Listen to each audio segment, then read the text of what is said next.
एक समय की बात है। एक गांव में प्रसिद्ध पुजारी रहता था। वही लोगों में बहुत प्रचलित था, क्योंकि लोग उसे सिद्ध पुरुष मानते थे और उसकी कही हुई बातों को सुनते थे। लेकिन वही लोगों की पूजा करने की गलत गलत विधि बताता था। वही सबसे बलि देने के लिए कहता था। उसका मानता था कि बलि देने से ईश्वर खुश होते हैं। वही लोगों की बकरियां की बलि देने के लिए प्रोत्साहित करता था।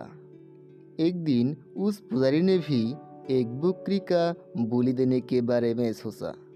उसने अपने दो शिष्यों को बुलाया और उनसे कहा, जाओ और एक बकरी लेकर आओ। याद रहे, वही बकरी अच्छा होना चाहिए। आज हम उसका बलि देंगे। उस पुजारी का शिष्य ने ऐसा ही किया। उन्होंने एक बकरी लाया और पुजारी से कहा, आपने जैसा कहा हम वैसा प्रकार एक अच्छा बकरी लेकर आया है। अब हम इसका क्या करें?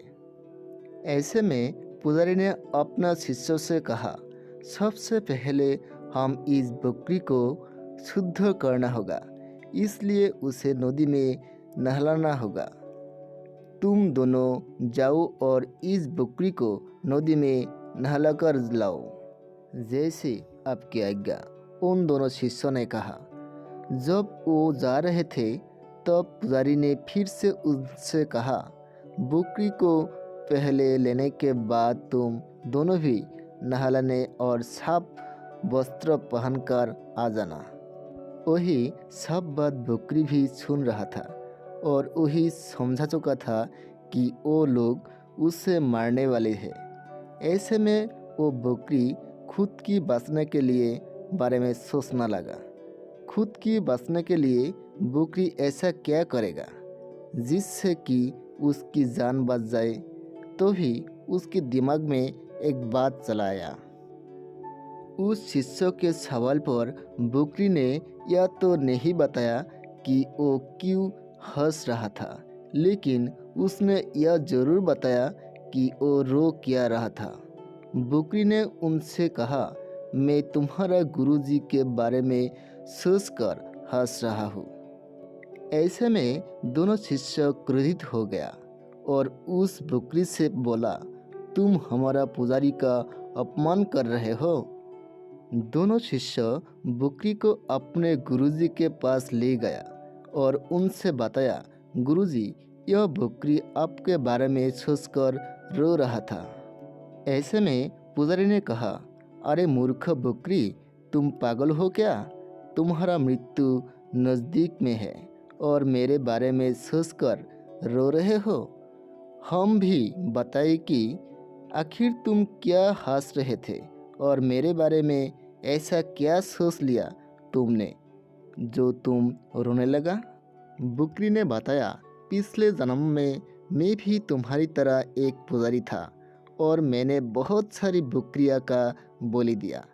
इसी वजह में इस जन्म में श्राप के चलते मैं बकरी बना हूँ, और जो कोई भी मुझे मारेगा तब मैं अपने श्राप में मुक्त हो जाऊंगा और अगले जन्म में एक अच्छा जीवन पाऊंगा। यह सोचकर मैं हंस रहा था, लेकिन जो मुझे मारेगा उसे अगले जन्म में बकरी बनना पड़ेगा और आप मुझे मारने वाली है, जिससे कि अगले जन्म में आपकी बकरी बनाना पड़ेगा। ये सोचकर मैं रो रहा था। वही सब सुनकर वो पुजारी भी डर गया और इस बकरी को बात में आ गया। उसने अपना विचार बदल दिया और अपने शिष्य से बोला, इस बकरी को आज़ाद कर दो, उसके गले से रस्सी हटा दो और उससे जाने दो। ऐसे में उनमें से एक शिष्य ने कहा, गुरुजी, आपने बहुत से लोगों की बलि देने के लिए कहा है, उनका क्या? आज के बाद कोई भी किसी का बलि नहीं दूंगा, ये जाकर लोगों की कह दो। इस पुजारी ने अपने शिष्य से कहा और इस तरह से इस बकरी ने अपने और बाकी को जानवरों को जान बचाए। इस कहानी से हम ये सीख मिलता है कि मुसीबत के समय हमें अपने दिमाग का इस्तेमाल करते हुए परेशान की हल करने का विचार करना चाहिए। अगर हम सिर्फ परेशान के बारे में सोचता रहता हूँ तो उससे कभी छूट कर नहीं पाऊँगा। धन्यवाद।